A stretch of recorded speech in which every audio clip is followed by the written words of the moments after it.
Saudara Megawati Soekarnoputri kembali terpilih sebagai Ketua Umum PDI Perjuangan. PDIP juga menyebut mendukung pemerintahan dari luar ataupun bukan menjadi oposisi secara mutlak. Akan dibawa ke arah mana PDI Perjuangan setelah Kongres? Kami akan membahasnya bersama dengan Direktur Eksekutif Carta Politika, Yunarto Wijaya. Mas Toto, selamat petang. Selamat petang, Mas Dipo. Siap. Mas Toto, Megawati Ya, kembali terpilih sebagai Ketua Umum. Hasto Kristianto sudah kembali setelah mendapat amnesti. Apakah PDIP akan melemah atau semakin kuat setelah Kongres ini? iya, paling tidak ketika kita melihat sebuah rentetan peristiwa yang kebetulan sekali ya, waktunya bersamaan bagaimana proses amnesti dikeluarkan sehari sebelum Kongres dilakukan, kan bisa dilihat bahwa sebetulnya ada sebuah perundingan di panggung belakang dengan pihak Prabowo Subianto, pihak yang berkuasa saat ini. Jadi paling tidak Kongres ini yang tadinya dianggap kemudian akan penuh misteri, ya terjawab dengan agak melegakan bahwa ada keputusan politik sebelumnya yang kemudian melepaskan sekjennya dari tahanan. Saat itu Mas Hasto masih sekjen ya, karena belum Kongres kan. Dan artinya ini kan juga bisa dilihat sebagai sebuah simbol ada hubungan yang mencair juga antara Prabowo, kekuatan politik ataupun sebagai pemerintah dengan pihak PDI Perjuangan yang selama ini ada di luar pemerintahan. Paling tidak Kongres ini akhirnya ada dalam situasi yang jauh lebih cair, tidak mencekam, tidak terlalu misterius, dan puncaknya adalah Mas Hasto kembali bahkan hadir dalam acara Kongres. Kalau kemudian pertanyaannya apakah ini berarti sebuah kode bahwa PDI Perjuangan akan masuk ke dalam barisan koalisi Prabowo, saya malah meyakini tidak. Dari kemarin-kemarin saya selalu mengatakan bahwa lebih besar kemungkinan buat PDI Perjuangan tetap ada di luar pemerintahan, walaupun konteksnya adalah penyeimbang. Lalu apa yang membedakan peristiwa amnesti, kembalinya Mas Hasto, dengan kemudian posisi politik PDI Perjuangan tetap ada di luar barisan pemerintahan, tapi paling tidak posisi di luar pemerintahan ini ditempatkan dengan lebih objektif. Tidak ada unsur dendam sejarah politik.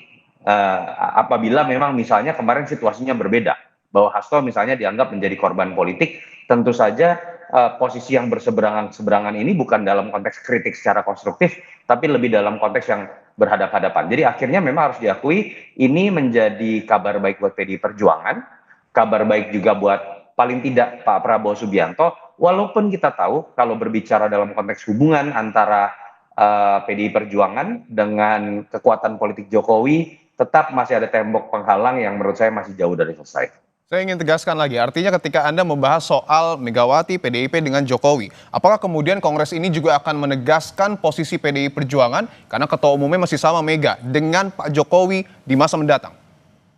Menurut saya tidak ya, karena Pak Jokowi bukan presiden. Jadi tidak perlu ada sebuah sikap partai terhadap mantan presiden. Dalam Meskipun konteks ketika Pak ketatanegaraan, Jokowi semakin dekat dengan PSI. nggak ada hubungannya, Mas. Oke. Yang perlu ditegaskan dalam sikap sebuah partai adalah bagaimana sikapnya terhadap pemerintahan yang berkuasa. Pak Jokowi bukan siapa-siapa lagi dalam konteks ketatanegaraan, sehingga menurut saya hal ini memang selayaknya tidak perlu dibahas, dan saya yakin tidak akan dibahas.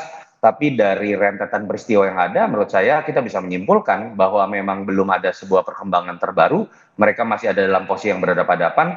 Perkembangan terbaru itu adalah sebatas bahwa hubungan antara Prabowo dengan Mega semakin mencair, dan hubungan antara Gerindra dengan PDI juga semakin mencair, dan itu menurut saya sebuah konteks yang baik dalam konteks check and balances.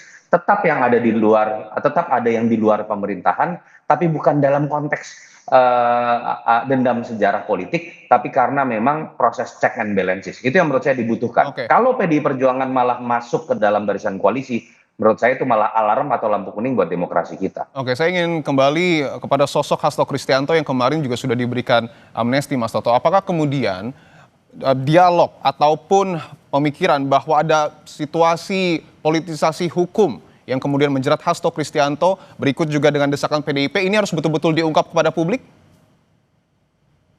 Iya, saya pikir tidak mudah ya kemudian diungkap kepada publik dalam konteks misalnya aktor-aktor terkait hukum itu kemudian bisa membuka, ya sulit, Mas. Karena amnesti itu kan proses yang kemudian menyatakan kepada pihak yang bersalah untuk dimaafkan. Dan kalau kita dengar alasan dari Menkumham juga memang lebih kepada unsur persatuan nasional, rekonsiliasi dan lain-lain. Tetapi tanpa adanya pengungkapan itu pun perbincangan yang ada di publik, dan saya pikir nggak bisa ya kita lihat berdiri sendiri hanya konteks Mas Hasto, hampir bersamaan juga dalam konteks Tom Lembong, memang terasa sekali ada nuansa politisasi atau minimal ada proses hukum yang dirasakan janggal.